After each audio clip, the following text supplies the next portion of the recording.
नमस्कार, मैं हूं आपके साथ अभिषेक पुंडीर। एक विमान हादसे में ईरानी राष्ट्रपति इब्राहिम रईसी की मौत हो गई। इब्राहिम रईसी 19 अप्रैल को अजरबैजान के दौरे पर गए थे, जहां से वापस लौटते वक्त उनका विमान दुर्घटनाग्रस्त हो गया, जिसके बाद उसकी हार्ड लैंडिंग की गई। लेकिन इस दुर्घटना में इब्राहिम रईसी समेत जितने भी लोग उस विमान में मौजूद थे, उन सब की मौत हो गई। इस घटना के पीछे कई तरीके के सवाल भी उठ रहे हैं कि आखिर जब काफिले में 3 विमान थे इस बेड़े में, तो सिर्फ जो है इब्राहिम रईसी का ही विमान दुर्घटनाग्रस्त क्यों हुआ। कल 19 मई को जिस वक्त अजरबैजान से ईरान के राष्ट्रपति इब्राहिम रईसी वापस लौट रहे थे, उस वक्त मौसम खराब होने की वजह से उनका विमान दुर्घटनाग्रस्त हो गया। जांच टीमें लगातार ढूंढने की कोशिश की उन्होंने, लेकिन कल वो उन्हें नहीं ढूंढ पाए और आज सुबह होते होते उनके विमान को आखिरकार ढूंढ लिया गया। विमान को ढूंढने के बाद पता चला, देखा जब उन तस्वीरों को आप देखेंगे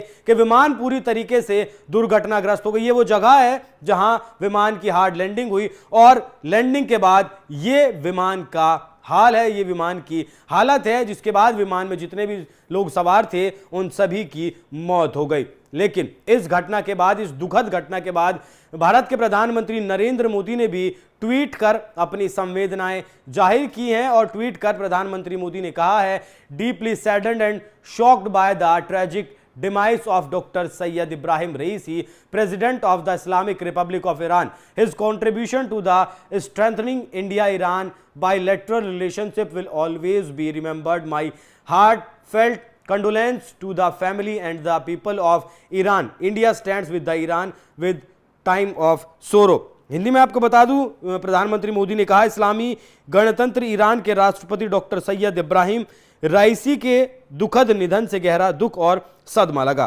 भारत ईरान द्विपक्षीय संबंधों को मजबूत करने में उनके योगदान को हमेशा याद किया जाएगा। उनके परिवार और ईरान के लोगों के प्रति मेरी हार्दिक संवेदना। दुख की इस घड़ी में भारत ईरान के साथ खड़ा है।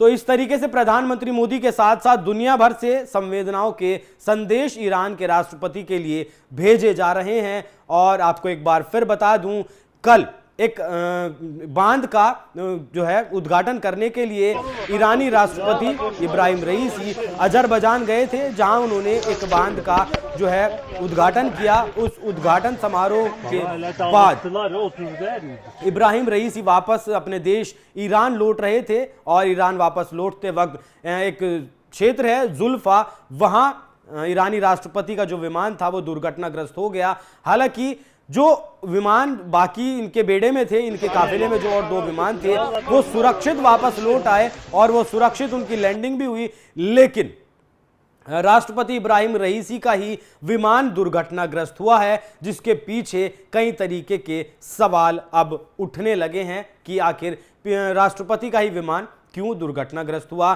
तो इस पर प्रधानमंत्री मोदी ने खेद जाहिर किया है और खबर यही है कि प्रधानमंत्री मोदी ने कहा है कि वो ईरान के साथ खड़े हैं, पूरे ईरान के साथ खड़े हैं। जिस तरीके से इब्राहिम रईसी ने भारत और ईरान के संबंधों को मजबूत करने के लिए काम किया है, उसके लिए प्रधानमंत्री मोदी ने बहुत बहुत धन्यवाद दिया है। और ये जो घटना के पीछे सवाल उठ रहे हैं, उस पर भी हम आगे चर्चा करेंगे। तो फिलहाल इस पूरी खबर पर आपकी क्या कुछ राय है, कमेंट कर हमें जरूर बताएं। नमस्कार।